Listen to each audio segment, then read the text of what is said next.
ನಮಸ್ಕಾರ ಸ್ನೇಹಿತರೆ, welcome back to my channel. ಹೊಸ ವಿಡಿಯೋಗೆ ಸ್ವಾಗತ. ತಮ್ನೇಲ್ ನೋಡಿ ನಿಮಗೆ ಅರ್ಥ ಇರುತ್ತೆ ಏನಪ್ಪ ಇದು ಅಂತ. ಸೊ ಇದು ಸಿಂಪಲಾಗಿ ಹೇಳ್ಬಿಡ್ತೀನಿ. 12 ದಿನ ಮಹಾರಾಷ್ಟ್ರ ಟ್ರಿಪ್ಪಿಗೆ ನಾನು ಏನೇನು ಲಗೇಜ್ ತೊಗೋತಿದ್ದೀನಿ, ಹೆಂಗೆ ಕ್ಯಾರಿ ಮಾಡ್ತೀನಿ, ಯಾವ ಥರ ಪ್ಯಾಕ್ ಮಾಡ್ಕೊತೀನಿ, ಬಟ್ ಏನೇನು ಗ್ಯಾಜೆಟ್ಸ್ ಇದೆ, ಎಷ್ಟು ಜೊತೆ ಬಟ್ಟೆ ತೊಗೋಬೇಕು, ಎಷ್ಟು ಥರ ಕೆಲವೊಂದು ಎಕ್ವಿಪ್ಮೆಂಟ್ಸ್ ಇರುತ್ತಲ್ಲ ಅದನ್ನೆಲ್ಲ ಹೆಂಗೆ ಪ್ಯಾಕ್ ಮಾಡ್ಕೊಳ್ಳೋದು. ಕೆಲವರು ತುಂಬ ಲಾಂಗ್ ರೈಡ್ ಹೋಗ್ತಾ ಇದ್ದೀನಿ, ಒಂದು ವಾರ 10 ದಿನ ರೈಡ್ ಹೋಗ್ತಿದ್ದೀವಿ ಅಂತಂದರೆ ಕೆಲವ್ರಿಗೆ ಗೊತ್ತಿರಲ್ಲ ಎಷ್ಟು ಜೊತೆ ಬಟ್ಟೆ ತೊಗೋಬೇಕು ಅಂತ ಅಂದ್ಬಿಟ್ಟು ತುಂಬ ಬಟ್ಟೆ ತೊಗೊಂಡು ಹೋಗ್ಬಿಡ್ತಾರೆ. ಲಗೇಜು ಹಿಂದ್ಗಡೆ ಕಟ್ಕೊಂಡು ಮತ್ತು ಬ್ಯಾಗೆಲ್ಲ ಹಿಂದೆ ತಗೊಳಕೊಂಡು ಅದೆಲ್ಲ ತುಂಬ ರೈಡ್ ಮಾಡೋದು ತುಂಬ ಕಷ್ಟ ಆಗುತ್ತೆ. ನಾನು ಸ್ಟಾರ್ಟಿಂಗೆಲ್ಲ ಟ್ರಾವೆಲಿಂಗ್ ಸ್ಟಾರ್ಟ್ ಮಾಡಿದಾಗ ಅನುಭವಿಸ್ಬಿಟ್ಟಿದ್ದೀನಿ.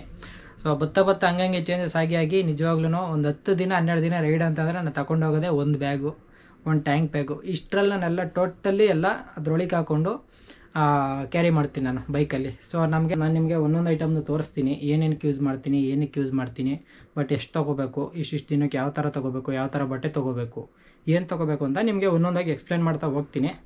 ಮೊದಲನೇದಾಗಿ ನಾನು ನಿಮಗೆ ಟ್ಯಾಂಕ್ ಬ್ಯಾಗಿಂದ ಸ್ಟಾರ್ಟ್ ಮಾಡ್ತೀನಿ. ಸೊ ನಾನು ಯೂಸ್ ಮಾಡೋ ಬ್ಯಾಗು ರೈಡಾ ಬ್ಯಾಗ್ ಅಂತ ಹೇಳ್ಬಿಟ್ಟು, ಇದು ಬಂದು ನಿಮಗೆ 31 ಲೀಟರ್ ಬರುತ್ತೆ. ಸೊ ಈ ಬ್ಯಾಗು ಕೂಡ ಎಕ್ಸ್ಟೆಂಡಬಲ್ ಆಗುತ್ತೆ. ಸೊ ಇಲ್ಲಿ ಕೆಳಗಡೆ ಒಂದು ಜಿಪ್ ಕೊಟ್ಟಿದ್ದಾರಲ್ಲ, ಇದನ್ನು ತೆಗೆದ್ರೆ ನಾವು ಎಕ್ಸ್ಟೆಂಡ್ ಮಾಡ್ಕೋಬೋದು. ಸೊ ನಾನು ಈ ಬ್ಯಾಗ್ ತೊಗೊಂಡ್ಮೇಲೆ ತುಂಬ ವರ್ತ್ ಅನ್ನಿಸ್ತು. ಇದಕ್ಕಿಂತ ಸ್ವಲ್ಪ ದೊಡ್ಡ ಬ್ಯಾಗ್ ಬರುತ್ತೆ, ಅದು ತೊಗೋಬೇಕಿತ್ತು. ಬಟ್ ಆದರೆ ಸ್ಟಾರ್ಟಿಂಗ್ ಬಿಗಿನಿಂಗ್ ಅಲ್ವಾ, ಅದಕ್ಕೋಸ್ಕರ ನಾನು ಇದು ಚಿಕ್ಕದೇ ತೊಗೊಂಡೆ. ನೋಡಿ ಈ ಥರ ಎಕ್ಸ್ಟೆಂಡಬಲ್ ಆಗುತ್ತೆ. ಸೊ ನಿಮಗೆ ಸ್ವಲ್ಪ ಮೆಟೀರಿಯಲ್ ಎಲ್ಲ ಕಮ್ಮಿ ಇದೆ ಅಂತ ಅಂದರೆ ಇದನ್ನು ಈ ಥರ ಸ್ಮಾಲ್ ಮಾಡ್ಕೋಬೋದು. ಸೊ ಇದು ಟ್ಯಾಂಕ್ ಬ್ಯಾಗು ಅದು ನನಗೆ ಇದು ಪ್ರೈಸ್ ಬಂದು ಅರೌಂಡ್ 2500 ರುಪೀಸ್ ಆಗಿತ್ತು. ಸೊ ಇದು ಟ್ಯಾಂಕ್ ಬ್ಯಾಗ್ ರೈನ್ ಕೋಟು ಮತ್ತು ಈ ಸ್ಟ್ರ್ಯಾಪ್ಗಳೆಲ್ಲ ಇದಕ್ಕೆ ಕೊಟ್ಟಿರೋದು. ಸೊ ನಾವು ಟ್ಯಾಂಕ್ ಮೇಲೆ ಮೌಂಟ್ ಮಾಡ್ಕೊಳ್ಳೋಕ್ಕೆ ಸ್ಟ್ರ್ಯಾಪ್ಗಳು ಕೊಟ್ಟಿರೋದು. ಅದಾದಮೇಲೆ ಡೆಕಾತ್ಲೊಂದು ರೈನ್ ಪ್ಯಾಂಟು. ಸೊ ಇವೆರಡು ನಿಮಗೆ ಮಾನ್ಸೂನ್ ರೈಡ್ಗೆ ತುಂಬ ಉಪಯೋಗ ಆಗುತ್ತೆ, ತುಂಬ ಯೂಸ್ಫುಲ್. ಇದಿಲ್ಲ ಅಂತಂದರೆ ನೀವು ಮಾನ್ಸೂನ್ ರೈಡ್ ಮಾಡೋಕ್ಕೆ ಆಗಲ್ಲ. ಸೊ ಇದು ಬಂದು ಡೆಕಾತ್ಲಾನ್ದೇ ಪ್ಯಾಂಟು. ನಿಮಗೆ ಇದ್ರ ಪ್ರೈಸೂ ಬಂದು 999 ಆಗುತ್ತೆ. ಟ್ರಾವೆಲಿಂಗ್ ಮಾಡೋಕ್ಕೆ ಅದೆಲ್ಲ ಸಖತ್ತಾಗಿರುತ್ತೆ, ಫೋಟೋಗ್ರಾಫಿಗೆ ಆಗಲಿ, ವೀಡಿಯೋಗ್ರಾಫಿಗೆ ಆಗಲಿ. ಆಮೇಲೆ ನೈಟಲ್ಲಿ ನೀವು ರೈಡ್ ಮಾಡಬೇಕಾದ್ರೆ ಹೈವೇಲಿ ಇದೆಲ್ಲ ಒಂಥರ ರಿಫ್ಲೆಕ್ಟರ್, ಈ ಕಲರ್ ಎದ್ದು ಕಾಣುತ್ತೆ, ನಿಯಾನ್ ಗ್ರೀನ್ ಕಲರು. ಅದಕ್ಕೋಸ್ಕರ ನಾನು ಇದು ರೈನಾಕ್ಸ್ ತೊಗೊಂಡಿದ್ದೀನಿ. ಸೊ ಇದು ಗೊತ್ತಿರೋದು ನಿಮಗೆ, ರೈನಾಕ್ಸ್ H2Go ಜಾಕೆಟ್ ಅಂತ ಹೇಳ್ಬಿಟ್ಟಿದ್ದು. ಇದಕ್ಕೆ ಮುಂಚೆ ರೈನಾಕ್ಸ್ ಅಂತ ಇತ್ತು, ಆಮೇಲೆ ಇದು ಹೊಸ್ದಾಗ್ಬಿಟ್ರು H2Go ಜಾಕೆಟ್ ಅಂತ. ಸೊ ಇದು ತುಂಬ ಚೆನ್ನಾಗಿದೆ. ನಾನು ಇದಕ್ಕೆ ಮುಂಚೆ ಐಸೋನ್ ಅಂತ ಒಂದು ಯೂಸ್ ಮಾಡ್ತಿದ್ದೆ. ಈ ರೈನಾಕ್ಸ್ ಬ್ರ್ಯಾಂಡು ಸಿಕ್ಕಿರಲಿಲ್ಲ ಆ ಟೈಮಲ್ಲಿ. ಹೋದ ವರ್ಷ ಮಾನ್ಸೂನಲ್ಲಿ ಸಿಕ್ಕಾಬಟ್ಟೆ ಡಿಮ್ಯಾಂಡ್ ಇತ್ತು, ಆವಾಗ ಈ ಬ್ರ್ಯಾಂಡ್ ಸಿಕ್ಕಿರಲಿಲ್ಲ ಅಂತ ಹೇಳ್ಬಿಟ್ಟು ಐಸೋನ್ ಅಂತ ಒಂದು ಯೂಸ್ ಮಾಡ್ತಿದ್ದೆ, ಸೇಮ್ ಕಲರು. ಬಟ್ ಆದರೆ ವರ್ತಿದೆ ಅದೂ. ಅಂದರೆ ಈ ಥರ ಕ್ವಾಲಿಟಿ ಬರೋಲ್ಲ, ಇದು ಒಂಥರ ರಬ್ಬರ್ ಥರ ಕ್ವಾಲಿಟಿ. ಇದು ಅದು ಬಂದು ಪ್ಲಾಸ್ಟಿಕ್ ಪೇಪರ್ ಥರ ಕ್ವಾಲಿಟಿ ಬರ್ತಿತ್ತು. ಯೂಸ್ ಆಗುತ್ತೆ. ಅದು 1000 ರೂಪಾಯಿ 1000 ರೂಪಾಯಿನೂ ಆಗುತ್ತೆ. ಇದು 1400 ರೂಪಾಯಿ ಆಗುತ್ತೆ ಇವಾಗ. ಇದು ಮುಂಚೆ 1000 ರೂಪಾಯಿನೇ ಇದ್ದಿದ್ದು, ಇವಾಗ ರೇಟ್ ಜಾಸ್ತಿ ಮಾಡಿದ್ದಾರೆ. ಬೇಡಿಕೆ ಜಾಸ್ತಿ ಆದಷ್ಟು ಕಾಸ್ಟ್ ಜಾಸ್ತಿ ಮಾಡ್ತಾರೆ. ಸೊ ಯೂಸ್ ಮಾಡುವಂಥದ್ದು ಆಕ್ಸೋರ್ ಹೆಲ್ಮೆಟು. ಸೊ ನಿಮಗೆ ಆಕ್ಸೋರ್ ಹೆಲ್ಮೆಟು ತುಂಬ ಜನ ತಗೋತೀರ. ನನಗೆ ಕೆಲವೊಂದು ರೈಡ್ಗಳಲ್ಲಿ ಅನಿಸಿಕೆ ಪ್ರಕಾರ ಸ್ವಲ್ಪ ವೆಯ್ಟ್ ಜಾಸ್ತಿ ಆಗ್ತಾ ಇದರಲ್ಲಿ ಕತ್ತು ನೋವು ಬರುತ್ತೆ. ಯಾಕಂದರೆ ಕ್ಯಾಮ್ರಾ ಮೌಂಟ್ ಮಾಡಿರ್ತೀವಿ, ಬ್ಲೂಟೂತು, ಆಮೇಲೆ ಮಳೆ ನೀರು ಇಳಿತಾ ಸ್ವಲ್ಪ ಇದು ಒಳಗಡೆ ಎಲ್ಲ ನೀರು ಇಳಿದಂಗೆ ನಾವು ಕೆಲವು ಟೈಮಲ್ಲಿ ಎಲ್ಲ ಟೈಮಲ್ಲೂ ಗ್ಲಾಸ್ ಹಾಕ್ಕೊಂಡೆ ರೈಡ್ ಮಾಡೋಕ್ಕಾಗಲ್ಲ. ಕೆಲವು ಟೈಮಲ್ಲಿ ಗ್ಲಾಸ್ ತೆಗೆದ್ಬಿಟ್ಟೆ ರೈಡ್ ಮಾಡಬೇಕು. ಅವಾಗೇನಾಗುತ್ತೆ ಅಂದರೆ ಇಲ್ಲೆಲ್ಲ ನೀರು ಇಳಿಯುತ್ತೆ, ಆಮೇಲೆ ಇನ್ನೂ ವೆಯ್ಟ್ ಜಾಸ್ತಿ ಆಗುತ್ತೆ. ಅದರಿಂದಾಗಿ ನನಗೆ ಕೆಲವು ಟೈಮಲ್ಲಿ ಆಕ್ಸೋರ್ ಹೆಲ್ಮೆಟು ಸ್ವಲ್ಪ ವೆಯ್ಟ್ ಜಾಸ್ತಿ ಅಂತ ಅನ್ನಿಸ್ತು. ಅದು ಬಿಟ್ಟರೆ ನೋ ಪ್ರಾಬ್ಲಮ್. ಲುಕ್ಕಿಂಗ್ ವೈಸಲ್ಲೆಲ್ಲ ಕ್ವಾಲಿಟಿ ಇದರಲ್ಲೆಲ್ಲ ಸಖತ್ತಾಗಿದೆ ಹೆಲ್ಮೆಟ್ ಮಾತ್ರ. ನಾನು ಜಾಕೆಟ್ಗೆ ಕರೆಕ್ಟಾಗಿ ಮ್ಯಾಚ್ ಆಗುತ್ತೆ ಅಂತ ಹೇಳ್ಬಿಟ್ಟು ಈ ಕಲರ್ ತೊಗೊಂಡಿರೋದು. ಇದು ಬಿಟ್ಟರೆ ನಾನು ಅದೇ ಹೆಲ್ಮೆಟ್ ಗ್ಲಾಸ್ ಕ್ಲೀನ್ ಮಾಡ್ಕೊಳ್ಳೋಕ್ಕೆ ಸ್ವಲ್ಪ ಸ್ಪ್ರೇ ಥರ ಮಾಡ್ಕೊಂಡಿದ್ದೀನಿ. ಕೆಲವು ಟೈಮಲ್ಲಿ ಬದಿ ಹಾರಿದಾಗ ಕೈಲಿಂಗೆಲ್ಲ ಒರೆಸಿದಾಗ ಸ್ಕ್ರ್ಯಾಚಸ್ ಆಗಿಬಿಡುತ್ತೆ. ಅದರಿಂದಾಗಿ ಒಂದು ಸ್ಪ್ರೇ ಥರ ಮಾಡಿಕೊಂಡು ಬಟ್ಟೆಲಿ ಒರೆಸೋ ಥರ ಮಡಿಕೊಂಡಿದ್ದೀನಿ. ಇದು ಮೇಯ್ನಾಗಿ ಬರೋದು ನಾನು ರೈನಾಕ್ಸ್ ಬ್ಯಾಗು. ಸೊ ಈ ಬ್ಯಾಗ್ ತೊಗೊಂಡ್ಮೇಲೆ ನನಗೆ ಎಷ್ಟು ಯೂಸ್ಫುಲ್ ಆಯಿತು ಅಂತ ಅಂದರೆ, ಆ ಥರದ ರೈನ್ ಕವರ್ಗಳು ಮಿನಿಮಮ್ 300ರಿಂದ 350 ರೂಪಾಯಿ ಆಗುತ್ತೆ. ಸೊ ಈ ರೈನ್ ಕವರ್ ಇದೆಯಲ್ಲ ವೈಲ್ಡ್ ಕ್ರಾಫ್ಟು, ಈ ರೈನ್ ಕವರ್ ಏನಿಲ್ಲ ಅಂತ ಅಂದರೆ 250ರಿಂದ 300 ರೂಪಾಯಿ ಆಗುತ್ತೆ. ಈ ರೈನ್ ಕವರ್ ಪ್ರೈಸ್ಗೆ ಒಂದು ಬ್ಯಾಗೇ ಬಂದುಬಿಡುತ್ತೆ. ನಾನು ಇದೆಲ್ಲ ಒಂದು 5ರಿಂದ 6 ತೊಗೊಂಡಿದ್ದೀನಿ. ಯಾಕಂದರೆ ಎಲ್ಲ ರೈಡ್ಗೂ ಹೋದಾಗ ಸಣ್ಣ ಪುಟ್ಟ ಏನಾದ್ರು ಕಿತ್ತೋಗ್ಬಿಡೋದು, ಆಮೇಲೆ ನೀರು ಇಳಿತಾ ಒಳಗಡೆ ಎಲ್ಲ ಬಟ್ಟೆ ಎಲ್ಲ ನೆಂದೋಗ್ಬಿಡೋದು. ಸೊ ಅದಕ್ಕೋಸ್ಕರ ನಾನೇನು ಮಾಡಿದೆ, ಒಂದೇ ಸರಿ ಈ ಬ್ಯಾಗ್ ತೊಗೊಬಿಡೋಣ ರೈನಾಕ್ಸ್ ಅಂತ ಹೇಳ್ಬಿಟ್ಟು ಈ ಥರ ಬ್ಯಾಗ್ ತೊಗೊಂಡಿದ್ದೀನಿ. ಇದು ನಿಮಗೆ ರೈನಾಕ್ಸ್ ಅವ್ರದ್ದು ಸ್ಮಾಲ್ ಬ್ಯಾಗ್ ಬರುತ್ತೆ. ಇದು ಅರೌಂಡು ಒಂದು 40 ಲೀಟರ್ ಹತ್ರ ಬರ್ಬೋದು, ನನಗೆ ಎಕ್ಸಾಕ್ಟ್ಲಿ ಗೊತ್ತಿಲ್ಲ. ಬಟ್ ಆದರೆ ಈ ಬ್ಯಾಗ್ ಬಂದು ಯಾವ ಥರ ಮೆಟೀರಿಯಲ್ ಅಂತ ಅಂದರೆ ಟ್ಯೂಬ್ ಥರ, ನೀವು ಬಲೂನ್ ಥರ ಊದ್ಬಿಟ್ಟು ಒಳಗಡೆ ಇದು ಹಾಕ್ಬಿಟ್ಟು ಇದು ಮಾಡಿದ್ರೆ ಮುಕ್ಕಿದ್ರೂ ಅದು ಏರ್ ಆಚೆ ಹೋಗಲ್ಲ, ಆ ಥರ. ನನಗಂತೂ ತುಂಬ ವರ್ತ್ಫುಲ್ ಆಯಿತು ಇದು. ಎಂಥ ಮಳೆನೇ ಬರಲಿ, ನೀವು ಎಂಥ ಒಳೆ ಒಳಗಡೆ ಮುಳುಗಿಸಿಟ್ರೂ ಇದ್ರೊಳಗಡೆ ನೀರು ಇಳಿಯೋಲ್ಲ. ಸೊ ನೀವು ಏನು ನೋಡ್ತಿದ್ದೀರಾ ಕೆಲವೊಂದೆಲ್ಲ ಈ ಬಟ್ಟೆ ಆಗಲಿ ಕೆಲವೊಂದು ಎಕ್ವಿಪ್ಮೆಂಟ್ಸ್ಗಳು ಏನು ಗ್ಯಾಜೆಟ್ಸ್ಗಳು ಟೋಟಲ್ ಎಲ್ಲ ಇದೆ. ಕೆಲವೊಂದು ಟೇಬಲ್ ನಾನು ಇದೊಂದಕ್ಕೆ ಹಾಕಿ ಎಲ್ಲ ಪ್ಯಾಕ್ ಮಾಡಿರೋದು ಉಂಟು. ಬಟ್ ಆದರೆ ಇವಾಗ ಸ್ವಲ್ಪ ಕಷ್ಟ ಆಗ್ಬೋದು, ನೋಡೋಣ. ಆದರೆ ನಾನು ಇದೊಂದಕ್ಕೆ ಪ್ಯಾಕ್ ಮಾಡ್ಬೇಕಂತೆಲ್ಲ ಫಿಕ್ಸ್ ಆಗಿದ್ದೀನಿ. ನೋಡೋಣ. ಇದು ಬಂದು ನಿಮಗೆ 1500 ರೂಪಾಯಿಂದ 600 ರೂಪಾಯಿನೂ ಆಗುತ್ತೆ. ನಾನು ತಗೊಂಡು ಇನ್ನೇನು 1 ವರ್ಷ ಮೇಲಾಯಿತು. ಎಕ್ಸಾಕ್ಟ್ಲಿ ಪ್ರೈಸ್ ಗೊತ್ತಿಲ್ಲ. ಬಟ್ ಆದರೆ ನಾನು ಈ ವಿಡಿಯೋ ಯೂಟ್ಯೂಬಲ್ಲಿ ರಿವ್ಯೂ ಮಾಡಿ ಹಾಕಿದ್ದೀನಿ. ನಾನು ಲಿಂಕ್ ಹಾಕಿರ್ತೀನಿ, ಡಿಸ್ಕ್ರಿಪ್ಷನಲ್ಲಿ ಹೋಗಿ ವಿಸಿಟ್ ಮಾಡಿ ನೋಡಿ. ಸೊ ಇದು ಬಂದು ರೈನಾಕ್ಸ್ ಬ್ಯಾಗು. ಅದು ಬಿಟ್ಟರೆ ನೀ ಪ್ಯಾಡು ನಾನು ಈಗ ರೀಸೆಂಟಾಗಿ ತೊಗೊಂಡಿದ್ದನ್ನು. ಇದಕ್ಕೆ ಮುಂಚೆ ಇರಲಿಲ್ಲ, ಯಾಕಂದರೆ ಒಂದು ಆಫರಲ್ಲಿ ನನಗೆ 1000 ರೂಪೀಸ್ 1200 ಸಿಕ್ತು. ಇದರ ಒರಿಜಿನಲ್ ಪ್ರೈಸ್ ಬಂದು 1600 ರೂಪಾಯಿಂದ 700 ರೂಪಾಯಿ ಇದೆ. ಸೊ ಇಲ್ಲಿ ನೋಡಿ. ಆದಮೇಲೆ ಇದು ರೈನ್ ಕವರ್ ಬಂದು ಇದೊಂದು ಎಕ್ಸ್ಟ್ರಾ ಕವರು. ಏನಕ್ಕೆ ಅಂತ ನಾನು ನಿಮಗೆ ಆಮೇಲೆ ತಿಳಿಸ್ತೀನಿ ಇದನ್ನು. ಸೊ ಯೋಗ ಮ್ಯಾಟು ತುಂಬ ಹೆಲ್ಪ್ಫುಲ್ ಆಗುತ್ತೆ. ನೀವೆಲ್ಲರೂ ಟೆಂಟ್ ಸ್ಟೇ ಮಾಡಿದ್ರೆ. ನಾನು 2 ಮ್ಯಾಟ್ ಯೋಗ ಮ್ಯಾಟ್ ಮಡಿಕೊಂಡಿದ್ದೀನಿ. ಯಾಕಂದರೆ ಕೆಲವು ಟೈಮಲ್ಲಿ ಎಲ್ಲಾದರೂ ಈ ಖಾಲಿ ಜಾಗದಲ್ಲಿ ಟೆಂಟ್ ಹಾಕ್ದಾಗ ಕೆಳಗಡೆ ಸಣ್ಣ ಪುಟ್ಟ ಕಲ್ಲುಗಳಿರುತ್ತೆ, ಅದೆಲ್ಲ ಮಲ್ಕೊಂಡಾಗ ಗೊತ್ತಾ ಇರುತ್ತೆ. ಅದಕ್ಕೋಸ್ಕರ 2 ಯೋಗ ಮ್ಯಾಟ್ ಹಾಕೊಬಿಟ್ರೆ ಫಿನಿಶ್, ಯಾವುದೂ ತೊಂದರೆನೂ ಇಲ್ಲ. ಸೊ ಅದರಿಂದ ನೆಕ್ಸ್ಟ್ ಬಂತು ಅಂದರೆ ಟೆಂಟು. ಸೊ ಟೆಂಟು ನಿಮಗೆ ತುಂಬ ಲಾಂಗ್ ರೈಡ್ ಹೋದಾಗೆಲ್ಲ ತುಂಬ ಯೂಸ್ ಆಗುತ್ತೆ. ಹೆವಿ ರೈನ್ ಇದ್ದಾಗೆಲ್ಲ ಯೂಸ್ ಆಗೋಲ್ಲ 100%.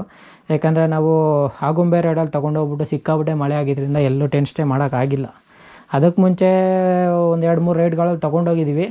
ಶಿವಮೊಗ್ಗ ರೈಡಲ್ಲಿ ಹೋಗಿದ್ದಾಗ ಒಂದೇ ಒಂದಿನ ಕವಲೆದುರ್ಗ ಹತ್ರ ಒಂದು ಸರಿ ಟೆಂಟ್ ಹಾಕಿದ್ದೆ ಅಷ್ಟೇ. ಇದು ತಗೊಂಡಾಗಿಂದ ಅರೌಂಡ್ 2 ಇಯರ್ಸ್ ಆಗಿದೆ ತಗೊಂಡು. 2 ಇಯರ್ಸ್ ಆದರೂ ಒಂದೇ ಸರಿ ತಗೊಂಡು ಯೂಸ್ ಮಾಡಿರೋದು. ಸೊ ಇದು ನನಗೆ ತುಂಬ ಯೂಸ್ಫುಲ್ ಆಗಿದೆ. ನಿಮಗೆಲ್ಲ ಇದೊಂದು 3800ಇಂದ 4000 ಒಳಗಡೆ ಆಗುತ್ತೆ. ಸೊ ಇದು 4 ಜನ ಮಲ್ಕೊಳ್ಳೋದು. 5 ಜನ ಆರಾಮಾಗಿ ಮಲ್ಕೋಬೋದು ಗುರು. ನಾವು ಏನು ಮಾಡ್ತಿದ್ವಿ ಅಂದರೆ ಇಬ್ಬಿಬ್ಬರು ಒಂದು ಟೆಂಟಲ್ಲಿ ಮಲ್ಕೊಬಿಟ್ಟು ಈ ಥರ ಲಗೇಜ್ ಎಲ್ಲ ಒಳಗಡೆ ಹಾಕ್ಬಿಡ್ತಿದ್ವಿ. ಅದರಿಂದಾಗಿ ನಮಗೆ ಯಾವುದೇ ಪ್ರಾಬ್ಲಮ್ ಆಗ್ತಿರ್ಲಿಲ್ಲ. ಮಿನಿಮಮ್ಮು ನೀವು ಇಬ್ಬರೇ ಹೋಗ್ತೀರಾ ಅಂತ ಅಂದರೆ ಇದೊಂದು ಟೆಂಟ್ ಸಾಕು. ಒಳಗಡೆ ಮಿಕ್ಕಿದ ಲಗೇಜ್ ಎಲ್ಲ ಒಳಗಡೆ ತುಂಬಿಟ್ಟು ನೀವು ಆರಾಮಾಗಿ ಒಳಗಡೆ ಮಲ್ಕೋಬೋದು. ಸೊ ಅಲ್ಲಿಂದ ನೆಕ್ಸ್ಟ್ ಬಂದರೆ ನಾನು ಯೂಸ್ ಮಾಡೋವಂಥದ್ದು ಆಕ್ಸರ್ ಜಾಕೆಟು. ಸೊ ಇದು ತಗೊಂಡು 2 ಇಯರ್ಸ್ ಮೇಲಾಯಿತು. ಸೊ ಇದುವರೆಗೂ ಏನು ಕಂಪ್ಲೇಂಟ್ಸ್ ಇಲ್ಲ ನನ್ನ ಪ್ರಕಾರ. ಇದು ಚೆನ್ನಾಗಿದೆ. ಇದು ನಿಮಗೆ ಪ್ರೈಸ್ ಒಂದು 6000 ಏನೋ ಆಗಿತ್ತು ನನಗೆ ಆವಾಗ ತಗೊಂಡಾಗ. ಇವಾಗ ಎಷ್ಟಿದೆ ಅಂತ ಗೊತ್ತಿಲ್ಲ, ಬಟ್ ಆದರೆ ಇದನ್ನು ಚೆಕ್ ಮಾಡಿಲ್ಲ. ಬಟ್ ಯೂಸ್ ಇದೆ ನಿಮಗೆ. Bike riding jacket, bike riding pant ಇದ್ಬಿಟ್ರೆ ನೀವೊಂದು ಚಡ್ಡಿ ಮತ್ತು ಒಂದು ಟೀ ಶರ್ಟಲ್ಲಿ ನಿಮ್ಮ ರೈಡ್ನೇ ಮುಗಿಸ್ಬಿಡ್ಬೋದು. ಆವಾಗ ಬಟ್ಟೆ ಕ್ಯಾರಿ ಮಾಡೋದು ನಿಲ್ಲಿಸಿದ್ದು ಅಂದರೆ ಜಾಕೆಟ್ ತೊಗೊಂಡ್ಮೇಲೆ. ಯಾಕಂದರೆ ಜಾಕೆಟ್ ಎಲ್ಲೂ ಕಳಿಯೋಲ್ಲ. ನಾವು ಯಾವುದೇ ಪ್ಲೇಸ್ಗೆ ಹೋದ್ರೆ ಜಾಕೆಟ್ ಎತ್ಕೊಂಡೇ ಹೋಗಬೇಕು. ಅದಕ್ಕೆ ಹಾಕ್ಕೊಂಡೇ ಹೋಗ್ಬಿಡ್ತೀವಿ. ಒಳಗಡೆ ಒಂದು ಟೀ ಶರ್ಟ್ ಹಾಕೋಬಿಟ್ರೆ ಆರಾಮಾಗಿ ಒಳ್ಳೆ ಗಾಳಿ ವೆಂಟಿಲೇಟ್ ಆಗುತ್ತೆ. ಅದು ಬೈಕ್ ರೈಡಿಂಗ್ ಮಾಡಬೇಕಾದ್ರೂ ತುಂಬ ಸೇಫ್ಟಿ ಇರುತ್ತೆ. ಅದರಿಂದಾಗಿ ನಿಮಗೆ ಬೈಕ್ ರೈಡಿಂಗ್ ಮಾಡ್ತೀನಿ ಅಂತ ಅಂದರೆ ಜಾಕೆಟು ತುಂಬ ಯೂಸ್ಫುಲ್ ಆಗುತ್ತೆ. ಸೊ ನೆಕ್ಸ್ಟ್ ಬಂದು ಬೆಡ್ಶೀಟ್ ತೊಗೊಳ್ಳೇಬೇಕು ಟೆಂಟ್ ಸ್ಟೇ ಮಾಡಿದಾಗೆಲ್ಲ. ನಾನೊಂದು ಬೆಡ್ಶೀಟ್ ತೊಗೋತೀನಿ. ಈ ಬೆಡ್ಶೀಟು ಇಲ್ಲ ಅಂತ ಅಂದರೆ ಟೋಟಲ್ ಎಲ್ಲ ಬ್ಯಾಗ್ ಗಿಡಿಸುತ್ತೆ ಈ ಬಟ್ಟೆ ಎಲ್ಲ. ಬಟ್ ಆದರೆ ಬೆಡ್ಶೀಟ್ ಇರೋದ್ರಿಂದ ಗೊತ್ತಿಲ್ಲ, ನೋಡೋಣ. ಆದಷ್ಟು ಟೈಟ್ ಮಾಡಿ ತುಂಬಿ ಟ್ರೈ ಮಾಡಿ ನೋಡಬೇಕು. ಅಷ್ಟರಲ್ಲೇ ಒಂದು ಬ್ಯಾಗಿಗೆ ಹಾಕಿ ಮುಗಿಸೋವಷ್ಟು. ಸೊ ಅದಾದಮೇಲೆ ಬಂದು ಇದೆಲ್ಲ ಏನಪ್ಪ ಅಂತ ಅಂದರೆ ಬ್ರಷ್ಷು, ಟೂತ್ಪೇಸ್ಟು ಮತ್ತು ಫೇಸ್ ವಾಶು ಈ ಥರ ಎಲ್ಲ ಇಟ್ಕೊಳ್ಳೋಕ್ಕೆ ಈ ಥರ ಒಂದು ಬ್ಯಾಗ್ ತೊಗೊಂಡಿದ್ದೀನಿ. ಸೊ ಇದು ಮೊದಲು ನಾನು ಕ್ಯಾರಿ ಮಾಡ್ತಿರಲಿಲ್ಲ. ಟ್ಯಾಂಕ್ ಬ್ಯಾಗ್ಗಳಿಗೆ ಹಾಕ್ಕೊಂಡು ಕ್ಯಾರಿ ಮಾಡ್ತಿದ್ದೆ. ಅದಾದಮೇಲೆ ಕೆಲವು ಟೈಮಲ್ಲಿ ಅಲ್ಲೂ ಸ್ಪೇಸು ಕಮ್ಮಿ ಅಂತ ಅನಿಸ್ತು. ಅದಕ್ಕೋಸ್ಕರ ಅದೊಂದು ಬ್ಯಾಗ್ ತೊಗೊಬಿಟ್ಟು ಬ್ಯಾಗ್ಗಳಿಗೆ ಹಾಕ್ಬಿಡ್ತೀನಿ ಅಷ್ಟೇ. ಅಲ್ಲಿಂದ ನೆಕ್ಸ್ಟ್ ಬಂತು ಅಂದರೆ ಗ್ಲೌಸು ನಮಗೆ ರೈನಲ್ಲೆಲ್ಲ ತುಂಬ ಯೂಸ್ ಆಗೋಲ್ಲ. ನಮಗೆಲ್ಲ ಹೈವೇ ರೈಡಲ್ಲಿ ಮಾತ್ರ ಸ್ವಲ್ಪ ಯೂಸ್ ಆಗುತ್ತೆ ಅಷ್ಟೇ ಇವಾಗೆಲ್ಲ. ಅದರಿಂದಾಗಿ ಗ್ಲೌಸ್ ಏನಿದ್ರು ನಿಮಗೆ ಬಿಸಿಲು ಮತ್ತು ಮಳೆ ಬಲ್ಲದೆ ಇರೋ ಟೈಮಲ್ಲಿ ಯೂಸ್ ಆಗುತ್ತೆ ಅಷ್ಟೇ. ನೀವು ವಾಟರ್ ಪ್ರೂಫು ಗ್ಲೌಸ್ಗೆ ಹೋಗ್ತೀನಿ ಅಂದರೆ ಮಿನಿಮಮ್ 3000 ಮೇಲೆ ಆಗುತ್ತೆ. ಬಟ್ ಇದೇ ಒಂದು 1000 ರೂಪೀಸ್ ಆಗುತ್ತೆ. ಸೊ ನಾನು ಬಟ್ಟೆಗೆ ಬರ್ತೀನಿ ಇವಾಗ. ಬಟ್ಟೆ ಅಂತ ಬಂದರೆ ನೀವು ನೋಡ್ಬೋದು, ಇಲ್ಲಿ ಒಂದು 4 ಟೀ ಶರ್ಟ್ ತೊಗೊಂಡಿದ್ದೀನಿ ಅಷ್ಟೇ ನಾನು. 4 ಟೀ ಶರ್ಟ್ ಇದೆ ಇಲ್ಲಿ. 12 ದಿನಕ್ಕೆ 4 ಟೀ ಶರ್ಟು.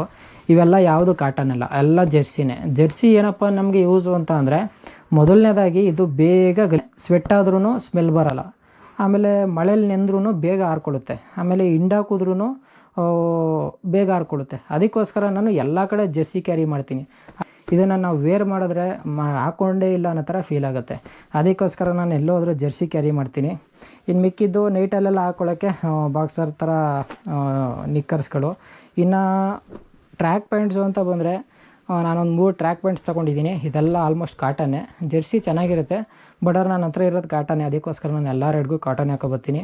ನೀನು ಸ್ಟೇ ಮಾಡಿದಾಗ ನೈಟಲ್ಲಿ ಮಲ್ಕೋಬೇಕಾದ್ರೆ ಚಳಿಗಿಳಿ ಇರುತ್ತೆ ಅಂದ್ಬಿಟ್ಟು ಅದೊಂದು ಸ್ವೆಟ್ರು ತೊಗೊಂಡಿದ್ದೀನಿ ಅಷ್ಟೇ. ಇದು ಒಂದು ಡೆಕತ್ಲಾನ್ದೇನೆ. ಇದು ನಿಮಗೆ 1000 ರೂಪೀಸ್ ಆಗುತ್ತೆ. ಇದು ಒಂದು ಜಾಗರ್ಸ್ ಪ್ಯಾಂಟು.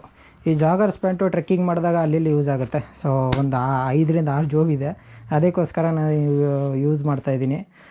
ಬಟ್ ಆದರೆ ರೈಡಿಗೆಲ್ಲ ಹಾಕ್ಕೊಂಡೋದ್ರೆ ತುಂಬ ಗಲೀಜಾಗುತ್ತೆ. ಎಲ್ಲರೂ ಟ್ರೆಕ್ಕಿಂಗ್ ಮಾಡಬೇಕಾದ್ರೆ ಬೆಳಗ್ಗೆ ಎದ್ದು ಟ್ರೆಕ್ಕಿಂಗ್ ಮಾಡ್ತೀವಿ, ಟೆಂಟ್ ಸ್ಟೇ ಮಾಡಿ ಅಂದಾಗ ಈ ಪ್ಯಾಂಟನ್ನು ವೇರ್ ಮಾಡ್ತೀನಿ. ಸೊ ಇದು ನನಗೆ ಪ್ಯಾಂಟು ಯೂಸ್ ಆಗುತ್ತೆ ಅಂದ್ಬಿಟ್ಟು ತೊಗೊಂಡಿದ್ದೀನಿ. ಅದು ಬಿಟ್ಟರೆ ಇದು ಬ್ಯಾಗು ಬಂದು ನೋಡ್ಬೋದು, ಇದೇನಪ್ಪ ಈ ಥರ ಇದೆ ಬ್ಯಾಗು ಅಂತ. ಇದು ಬಂದು ಡ್ರೋನ್ ಬ್ಯಾಗು. ನಾನು ಇದನ್ನು ಕ್ಯಾರಿ ಮಾಡಲ್ಲ. ಏನಕ್ಕಪ್ಪ ಅಂತ ಅಂದರೆ, ನಾನು ಅವಾಗೆ ನಿಮ್ಗೆ ಹೇಳ್ದಾಗೆ ಡ್ರೋನಲ್ಲಿ ಬರೋ ಆ್ಯಕ್ಸಸರೀಸು ಡ್ರೋನೆಲ್ಲ ನಾನು ಇದರಲ್ಲೇ ಕ್ಯಾರಿ ಮಾಡ್ತೀನಿ. ರಿಮೋಟ್ ಒಂದನ್ನು ಬಿಟ್ಟು ಬ್ಯಾಟ್ರಿ ಇಡಿಸುತ್ತೆ, ಡ್ರೋನ್ ಇಡಿಸುತ್ತೆ, ಆಮೇಲೆ ಅದಕ್ಕೆ ಬೇಕಾದಂಥ ಆ್ಯಕ್ಸಸರೀಸ್ಗಳು ಇಡಿಸುತ್ತೆ. ಅದಕ್ಕೋಸ್ಕರ ನಾನು ಇದೊಂದನ್ನು ಕ್ಯಾರಿ ಮಾಡ್ತೀನಿ. ಈ ಡ್ರೋನ್ ಬ್ಯಾಗ್ನ ನಾನು ತೊಗೊಂಡು ಹೋಗಲ್ಲ, ಎಲ್ಲೂ ತೊಗೊಂಡು ಹೋಗಿಲ್ಲ. ಎಲ್ಲರ ಕಾರ್ಗಿರಲ್ಲಿ ಹೋಗ್ಬೇಕಾದ್ರೆ ಕ್ಯಾರಿ ಮಾಡಲ್ವಲ್ಲ, ಅಂಥ ಟೈಮಲ್ಲಿ ಯೂಸ್ ಆಗುತ್ತೆ ಅಷ್ಟೇ. ಬಟ್ 100% ವಾಟರ್ ಪ್ರೂಫ್ ಇದೆ, ಸಕ್ಕತ್ತಾಗಿದೆ. ಬಿಲ್ಟ್ ಕ್ವಾಲಿಟಿ ಅಂತೂ ನೆಕ್ಸ್ಟ್ ಲೆವೆಲಲ್ಲಿದೆ. ಇದು ಬ್ಯಾಗು ತುಂಬ ಇಷ್ಟ ಆಗೋಯ್ತು ನನಗೆ. ಡ್ರೋನ್ಗಿಂತ ಬ್ಯಾಗ್ ಇಷ್ಟ ಆಯ್ತು ಗುರು, ಆ ಥರ ಇದೆ ಬ್ಯಾಗು. ಸೊ ನಾನು ಇದನ್ನು ಕ್ಯಾರಿ ಮಾಡಲ್ಲ, ಯಾಕಂದರೆ ಇದು ಎಕ್ಸ್ಟ್ರಾ ಲಗೇಜು, ಸುಮ್ಮನೆ ಅಷ್ಟೊಂದು ಯೂಸ್ ಆಗೋಲ್ಲ. ಸೊ ಇದನ್ನು ಸೈಡಲ್ಲಿ ಇಡೋಣ. ಸೊ ಇದೇನು ನೋಡಿದ್ರು ನೀವು ಎಲ್ಲ ಬ್ಯಾಗ್ ಒಳಗೆ ಹಾಕೋವಂಥ ಐಟಮ್ಗಳು, ಮತ್ತು ನಾನು ವೇರ್ ಮಾಡೋವಂಥ ಐಟಮ್ಗಳು. ಸೊ ರೈಡ್ ಮಾಡ್ಬೇಕಾದ್ರೆ ಹಾಕ್ಕೊಂಡು ಹೋಗುವಂಥ ಐಟಮ್ಗಳು. ಸೊ ನಿಮಗೆ ನೆಕ್ಸ್ಟು ನೀವು ಮೋಟೋ ಬ್ಲಾಗಿಂಗು ಕೆಲವೊಂದು ವೀಡಿಯೋಗ್ರಾಫಿ ಅಂತ ಬಂದರೆ ನಿಮಗೆ ಟೋಟಲ್ ಯೂಸ್ ಆಗೋದು ಇಷ್ಟು. ಸೊ ನೀವೇನು ನೋಡ್ತಿದ್ರೆ ಇಲ್ಲೇನಿಲ್ಲ, chargers, power banks, memory cards, mount ಮಾಡೋಕ್ಕೆ ಗೋಪ್ರೋ ಮತ್ತು ಡ್ರೋನ್ಸ್ ಇಷ್ಟೇ ಇರೋದು. ಇದು ಬಿಟ್ಟರೆ ಇನ್ನೂ ತುಂಬ DSLR ಎಲ್ಲ ಇಟ್ಕೊಳ್ತಾರೆ ಕೆಲವರು. ಅದನ್ನೆಲ್ಲ ದೊಡ್ಡ ದೊಡ್ಡ ಬ್ಯಾಗ್ಗಳಲ್ಲೆಲ್ಲ ಈ ಪ್ಯಾನಿಯರ್ ಬಾಕ್ಸ್ಗಳು ಬರುತ್ತಲ್ಲ, ಇಕ್ಕೋಬೋದು ಆ ಥರದನ್ನ. ಸೊ ನನ್ನ ಹತ್ರ ಅದೆಲ್ಲ ಇಲ್ಲ. ಅದಕ್ಕೋಸ್ಕರ ನಾನೇನು ಮಾಡ್ತಿದ್ದೀನಿ ಅಂತ ಅಂದರೆ, ಎಲ್ಲೇ ಹೋದ್ರೂ ಚಾರ್ಜ್ ಹಾಕೊಳ್ಳೋಕ್ಕೆ 1-2-3 ಚಾರ್ಜರ್ ಇಟ್ಕೊತೀನಿ. ಇನ್ನು ಡ್ರೋನ್ದು ಮತ್ತು ಗೋಪ್ರೋದೆಲ್ಲ ಕೇಬಲ್ಗಳು. ಇನ್ನು ಪವರ್ ಬ್ಯಾಂಕ್ಸು ತುಂಬ ಯೂಸ್ ಆಗುತ್ತೆ. ನಾವೆಲ್ಲ ಟೆಂಟ್ ಸ್ಟೇ ಮಾಡಿದಾಗ ಪವರ್ ಬ್ಯಾಂಕ್ ಇಲ್ಲ ಅಂತಂದರೆ ಕೆಲಸನೇ ಆಗೋಲ್ಲ. ಸೊ ಪವರ್ ಬ್ಯಾಂಕ್ಸು ನಮಗೆ ತುಂಬ ಯೂಸ್ ಆಗುತ್ತೆ. ಈ ಬಲೂನ್ಗಳು ಇಟ್ಕೊಂಡಿದ್ದೀನಿ, ಏನಕ್ಕೆ ಅಂತ ನಿಮ್ಗೆ ಹೇಳ್ತೀನಿ. ಬಲೂನು ಇದು ಬಂದು ಜುಗಾಡ್ ಕೆಲಸ ನಮ್ಮದು, ಹೊಸ್ದಾಗಿ ನಾವು ಕಂಡುಹಿಡ್ಕೊಂಡಿರೋದು. ಏನಪ್ಪ ಅಂತ ಅಂದರೆ, ತುಂಬ ರೈನ್ ಇರಬೇಕಾದ್ರೆ ನಾವು ರೈಡ್ ಮಾಡಬೇಕಾದ್ರೆ ಗೋಪ್ರೋ ಬಂದು ವಾಟರ್ ಪ್ರೂಫ್ ಆಗಿರಲ್ಲ. ವಾಟರ್ ಪ್ರೂಫೇ ಗೋಪ್ರೋ, ಬಟ್ ಏನಕ್ಕೆ ಅದು ವಾಟರ್ ಪ್ರೂಫ್ ಆಗಿರಲ್ಲ ಅಂತ ಅಂದರೆ, ಇಲ್ಲೊಂದು ಗೋಪ್ರೋದೊಂದು ಡೋರ್ ಬರುತ್ತೆ, ವಾಟರ್ ಪ್ರೂಫ್ ಡೋರು. ಅದನ್ನು ತೆಗೆದ್ರೇ ನಾವು ಈ ಥರ ಮೋಟೋ ಬ್ಲಾಗ್ ಮಾಡೋಕ್ಕಾಗೋದು ಮೈಕ್ ಹಾಕ್ಕೊಂಡು. ಇಲ್ಲ ಅಂತಂದರೆ ಅದು ವಾಟರ್ ಪ್ರೂಫ್ ಆಗಿರಲ್ಲ. ಸೊ ಎಷ್ಟೋ ಸರಿ ಮಳೆ ನೀರು ಹೋಗಿ ಗೋಪ್ರೋ ಆನ್ ಆಗದೇ ಅದು ತಲೆ ಕೆಡಿಸ್ಕೊಂಡಿರೋದು ಉಂಟು. ಅದಕ್ಕೋಸ್ಕರ ಇದಕ್ಕೆ ಈ ಸರಿ ಒಂದು ಬೆಸ್ಟ್ ಸೊಲ್ಯೂಷನ್ ಕಂಡುಹಿಡ್ಕೊಂಡಿದ್ದೀವಿ. ಎಂಥ ಮಳೆ ಬಂದರೂ ಏನು ಹೋಗ್ಬಾರ್ದು ಆ ಥರ. ಅದಕ್ಕೋಸ್ಕರ ನಾನು ಬಲೂನ್ ತೊಗೊಂಡಿದ್ದೀನಿ. ಇದು ನಿಮಗೆ ಸಪ್ರೇಟೇ ಒಂದು ವೀಡಿಯೋ ಮಾಡಿ ತೋರಿಸ್ತೀನಿ, ಯಾವ ಥರ ಯೂಸ್ ಮಾಡೋದು, ಯಾವ ಥರ ಹಾಕೋದು ಅಂತ. ಮೋಟೋ ಬ್ಲಾಗಿಂಗ್ ಮಾಡ್ತಿದ್ದೀರಾ ಅಂದರೆ ತುಂಬ ಯೂಸ್ಫುಲ್ ಆಗುತ್ತೆ ಗುರು. ನಾವು ನಿನ್ನೆ ಎಲ್ಲ ಫುಲ್ಲೆಲ್ಲ 2-3 ದಿನದಿಂದ ಫುಲ್ ಟೆಸ್ಟ್ ಮಾಡೇ ಫೈನಲ್ ಆಗಿದ್ದನ್ನು ಮಾಡ್ಕೊಂಡಿರೋದು ನಾವು. ಸೊ ಅದನ್ನು ನಾನು ನಿಮ್ಗೆ ತಿಳಿಸ್ತೀನಿ. ಇನ್ನು ಬ್ಲೂಟೆಕ್. ಸೊ ಬ್ಲೂಟೆಕ್ ಏನಕ್ಕಪ್ಪ ಅಂತ ಅಂದರೆ, ಹಾಗೆ ಗೋಪ್ರೋಗೆ ಯೂಸ್ ಆಗುತ್ತೆ ಅದು. ನಾನು ಇದನ್ನು ನಿಮ್ಗೆ ತಿಳಿಸ್ತೀನಿ. ಇದೊಂದು ಒಂಥರ ಕ್ಲೇ ಥರ ಇರುತ್ತೆ. ಕ್ಲೇ ಅದು ಬ್ಯಾಟ್ರಿ ಎಲ್ಲೆಲ್ಲಿ ನೀರು ಹೋಗುತ್ತೆ ಅಂಥ ಜಾಗದಲ್ಲೆಲ್ಲ ಸ್ವಲ್ಪ ಹಾಕ್ಬಿಟ್ಟು ಮೆತ್ಬಿಡೋದು ಅಷ್ಟೇ, ಆ ಥರ. ಇನ್ನು ಮೌಂಟ್ಸ್ಗಳು. ಸೊ ನಾನು ಇದರೊಳಗಡೆ ಪೆನ್ ಡ್ರೈವ್ಸು ಮತ್ತು ಮೆಮೊರಿ ಕಾರ್ಡ್ಸ್ ಕ್ಯಾರಿ ಮಾಡ್ತೀನಿ. ಸೊ ನೋಡಿ, ಇದೆಲ್ಲ ಪೆನ್ ಡ್ರೈವ್ಸು ಮತ್ತು ಮೆಮೊರಿ ಕಾರ್ಡ್ಗಳೆಲ್ಲ ಇದೆ.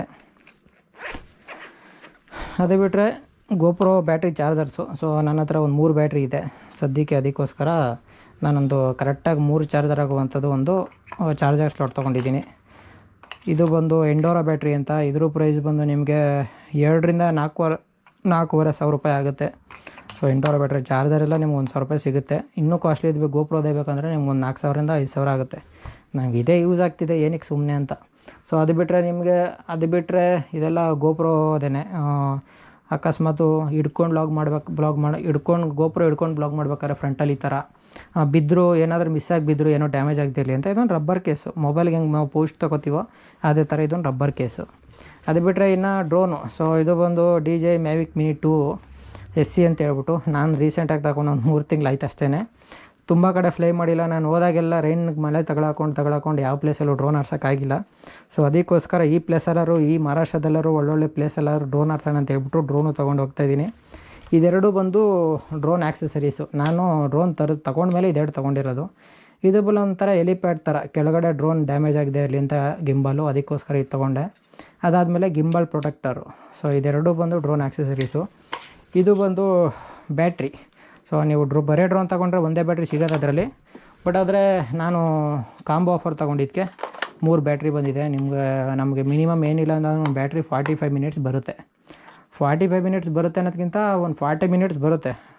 ಚಾರ್ಜ್ ಆಗೋಕ್ಕೆ ಒಂದು 2ರಿಂದ 2.5 ಅವರ್ ಬೇಕು ಗುರು, ಅದೇ ಬೇಜಾರು. ಅದಾದಮೇಲೆ ಡ್ರೋನ್. ಸೊ ಈ ಡ್ರೋನ್ ಬಂದು 250 ಗ್ರಾಮ್ ಬರುತ್ತೆ. ಅದರಿಂದಾಗಿ ತುಂಬ ಕ್ಯಾರಿ ಮಾಡೋದು ಈಸಿ ನಮಗೆ. ಯೂಸ್ಫುಲ್ ಇದೆ, ಟ್ರಾವೆಲಿಂಗ್ ಮಾಡೋರಿಗಂತೂ ಬೆಸ್ಟ್ ಡ್ರೋನ್ ಗುರು.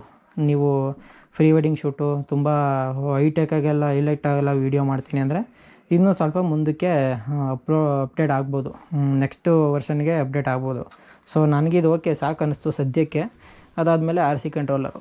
ಸೊ ಇದು RC ಕಂಟ್ರೋಲರ್ ಬಂದು ಡ್ರೋನ್ದೇನೆ ಗೊತ್ತಲ್ಲ. ಇನ್ನು ಎಲ್ಲದಕ್ಕಿಂತ ಮೇನಾಗಿ ನಾವು ಟವಲ್ನ ದೊಡ್ಡ ದೊಡ್ಡ ಟವಲ್ ಕ್ಯಾರಿ ಮಾಡ್ತೀವಿ, ಬಟ್ ದೊಡ್ಡ ಟವಲೆಲ್ಲ ನಮ್ಗೆ ಯೂಸ್ ಆಗೋಲ್ಲ.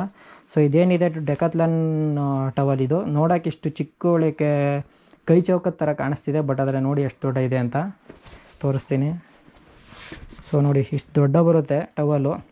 ಇದಂತೂ ನಾನು ತಗೊಂಡ್ಮೇಲೆ ತುಂಬ ಯೂಸ್ ಮಾಡಿದ್ದೀನಿ, ಒಳ್ಳೆ ಕ್ವಾಲಿಟಿ ಇದೆ ಡೆಕಾಥ್ಲಾನ್ದು. ಇದೊಂದು ನಿಮಗೊಂದು 500 ಹತ್ರ ಇರ್ಬೋದೇನೋ ಅನ್ಕೋತೀನಿ. ತಗೊಂಡು ತುಂಬ ದಿನ ಆಯ್ತಲ್ಲ, ರೇಟ್ಗಳೆಲ್ಲ ಕೆಲವು ಮರ್ತ್ಕೊಬಿಟ್ಟಿದ್ದೀನಿ. ಅದರಿಂದಾಗಿ ನೋಡಿ ನೀವು ಇದನ್ನು ತೊಗೊಂಡ್ರೆ ತುಂಬ ಯೂಸ್ಫುಲ್ ಆಗ್ಬೋದು. ಸೊ ಇಷ್ಟು ಬಂದು ನಾನು ಎವ್ರಿ ರೈಡ್ಗೆ ಯೂಸ್ ಮಾಡೋವಂಥ ಕೆಲವೊಂದು ಎಕ್ವಿಪ್ಮೆಂಟ್ಸು, ಗ್ಯಾಜೆಟ್ಸು, ಬಟ್ಟೆ ಮತ್ತು ಟೆಂಟು ಮತ್ತು ಬ್ಯಾಗ್ಸ್ಗಳು.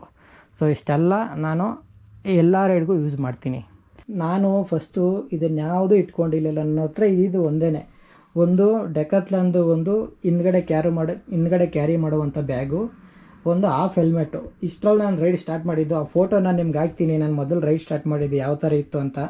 ನಾವು ಆ ಥರದಿಂದ ಸ್ಟಾರ್ಟ್ ಮಾಡಿ ಇಷ್ಟೊಂದು ಎಕ್ವಿಪ್ಮೆಂಟ್ಸು, ಇಷ್ಟೊಂದು ಗ್ಯಾಜೆಟ್ಸ್ ತೊಗೋಬೇಕು ಅಂತಂದರೆ ಮಿನಿಮಮ್ 4ರಿಂದ 5 ವರ್ಷ ಸತತ ಕಷ್ಟ ಬಿದ್ದಿದ್ದೀನಿ. ಸೊ ಒಂದೇ ಸರಿ ನಾವು ತೊಗೊಳಕ್ಕಾಗಲ್ಲ, ಮಿಡಲ್ ಕ್ಲಾಸ್ ಫ್ಯಾಮಿಲಿ ಏನು ಮಾಡೋಕ್ಕಾಗಲ್ಲ. ಒಂದೊಂದಾಗಿ ಸೇವ್ ಮಾಡಿ ಕೂಡಿಸಿಕ್ಕಿ ಈ ಥರ ಎಲ್ಲ ತೊಗೊಂಡಿರೋದು. ಇದ್ಯಾವುದೂ ಅಲ್ಲ, ಇನ್ನೂ ಬ್ಯಾಲೆನ್ಸ್ಗಳಿದ್ದಾವೆ. ಒಂದೊಂದಾಗಿ ತಗೊಳ್ಳೋಣ, ಅರ್ಜೆಂಟ್ ಏನಿಲ್ಲ. ಒಂದೇ ಸರಿ ತೊಗೊಳಕ್ಕೆ ನಮ್ಗೆ ಎಲ್ಲಿಂದನೂ ಬರೋಲ್ಲ. ಸ್ವಲ್ಪ ಉಳಿಸಿ ಸ್ವಲ್ಪ ಮಾಡಿ ತೊಗೊಂಡಿರೋದು. ಸೊ ಇಷ್ಟೆಲ್ಲ ನಾನು ಕ್ಯಾರಿ ಮಾಡೋವಂಥದ್ದು. ಸೊ ಐಟಮ್ಸ್ ಇದೆಯಲ್ಲ, ನಾನು ಅದನ್ನು ಜಸ್ಟು ಈ ಬ್ಯಾಗಿಗೆ ಮತ್ತು ಈ ಬ್ಯಾಗಿಗೆ 2 ಬ್ಯಾಗಿಗೆ ಕಂಪ್ಲೀಟಾಗಿ ತುಂಬಿಟ್ಟು ಅದಾದಮೇಲೆ ನಿಮಗೆ ಗಾಡಿಗೆ ಹೆಂಗೆ ಮೌಂಟ್ ಮಾಡೋದು ಅಂತ ತೋರಿಸ್ತೀನಿ. ಸೊ ಬನ್ನಿ. 15 minutes later ಎಲ್ಲ ಇದ್ದಿದ್ದು ಐಟಮ್ ಎಲ್ಲ ಈ ಬ್ಯಾಗಿಗೆ ಮತ್ತು ಈ ಬ್ಯಾಗಿಗೆ 2ಕ್ಕೆ ಫಿಲ್ ಮಾಡಿದ್ದೀನಿ. ಸೊ ಇದು ಸ್ಟ್ರ್ಯಾಪ್ ಬಂದು ಬ್ಯಾಗ್ ಮೌಂಟ್ ಮಾಡೋಕ್ಕೆ, ಹೆಲ್ಮೆಟ್ಟು, ಅದಕ್ಕೆ ಕ್ಯಾಮ್ರಾ, ವಿಲಾಂಜಿ ಕೇಸ್ ಮೌಂಟ್ ಮಾಡಿದ್ದೀನಿ. ಅದಾದಮೇಲೆ ನೀ ಪ್ಯಾಡ್ಸು, ರೈನ್ ಕೋಟ್ಸ್, ಇದೆಲ್ಲ ಮೇಲ್ ಮಾಡಿ ಕೊಡುವಂಥ ಐಟಮ್ಸ್ಗಳು. ಇನ್ನು ಜಾಕೆಟ್ ವೇರ್ ಮಾಡ್ತೀನಿ. ಸೊ ಇದು ಆವಾಗೇ ನಿಮ್ಗೊಂದು ಕವರ್ ಬಗ್ಗೆ ಹೇಳ್ತೀನಿ ಅಂತ ಹೇಳಿದ್ನಲ್ಲ, ಈ ಕವರ್ ಬಂದು ಇದಕ್ಕೋಸ್ಕರ ಟೆಂಟು ಮತ್ತು ಯೋಗ ಮ್ಯಾಟ್ ನೆನಿದೆ ಇರಲಿ ಅಂತ ಅಷ್ಟೇ. ಸೊ ಇದನ್ನು ಟೆಂಟು ಮತ್ತು ಯೋಗ ಮ್ಯಾಟ್ ಒಂದಕ್ಕೆ ಹಾಕ್ಬಿಟ್ಟು ಕವರ್ನು ಫುಲ್ ಪ್ಯಾಕ್ ಮಾಡಿಬಿಟ್ಟಿದ್ದೀನಿ. ಇದನ್ನು ತಗೊಂಡೋಗಿ ಗಾಡಿಗೆ ಮೌಂಟ್ ಮಾಡೋದಷ್ಟೇ ಬ್ಯಾಲೆನ್ಸು. ಇಷ್ಟು ನಮ್ಮ 12 ದಿನದ ಮಹಾರಾಷ್ಟ್ರ ಟ್ರಿಪ್ಪಿಗೆ ಪ್ಲ್ಯಾನಿಗೆ ಬೇಕಾದಂಥ ಐಟಮ್ಗಳು. ನೋಡಿದ್ರಲ್ಲ ಯಾವ ಥರ ಪ್ಯಾಕ್ ಮಾಡೋದು, ಏನೇನು ತೊಗೊಂಡಿದ್ದೀನಿ. ಸೊ ನೀವೇನಾರು ಲಾಂಗ್ ರೈಡ್ ಹೋದಾಗ ಏನೇನು ಕ್ಯಾರಿ ಮಾಡಬೇಕು, ಯಾವ ಥರ ಬ್ಯಾಗ್ಗಳು ತೊಗೋಬೇಕು, ಯಾವ ಥರ ಗ್ಯಾಜೆಟ್ಸ್ಗಳು ಯೂಸ್ ಮಾಡಬೇಕು, ಗ್ಯಾಜೆಟ್ಸ್ಗಳು ಬೇಕಾಗುತ್ತೆ ಅಂತ ಈ ಥರ ಒಂದು ಇನ್ಫಾರ್ಮೇಟಿವ್ ವಿಡಿಯೋ ನಿಮಗೆ ಇಷ್ಟ ಆಗಿದೆ ಅಂದ್ಕೊಂಡು ಸೊ ನಾನು ಈ ವಿಡಿಯೋನ ಇಲ್ಲಿಗೆ ಎಂಡ್ ಮಾಡ್ತೀನಿ. ಸೊ ನೆಕ್ಸ್ಟು ಮಹಾರಾಷ್ಟ್ರ ರೈಡಲ್ಲಿ ಸಿಗೋಣ. ಸೊ ನೀವೇನಾದರೂ ನನ್ನ ಯೂಟ್ಯೂಬ್ ಚಾನಲ್ ಸಬ್ಸ್ಕ್ರೈಬ್ ಮಾಡ್ಕೊಂಡಿಲ್ಲ ಅಂದರೆ ವಿಡಿಯೋ ಇಷ್ಟ ಆದರೆ ಸಬ್ಸ್ಕ್ರೈಬ್ ಮಾಡ್ಕೊಳ್ಳಿ. ನಾನು ಇಷ್ಟ ಆಯಿತು ಅಂದರೆ ಸಬ್ಸ್ಕ್ರೈಬ್ ಮಾಡ್ಕೊಳ್ಳಿ. ಸೊ ಇನ್ಸ್ಟಾಗ್ರಾಮಲ್ಲಿ ಫಾಲೋ ಮಾಡಬೇಕು ಅಂತಂದರೆ ಪ್ರಮೋದ್ ಗೌಡಾಜ ಅಂತ ಹೇಳ್ಬಿಟ್ಟು ಸರ್ಚ್ ಮಾಡಿ ಬರುತ್ತೆ.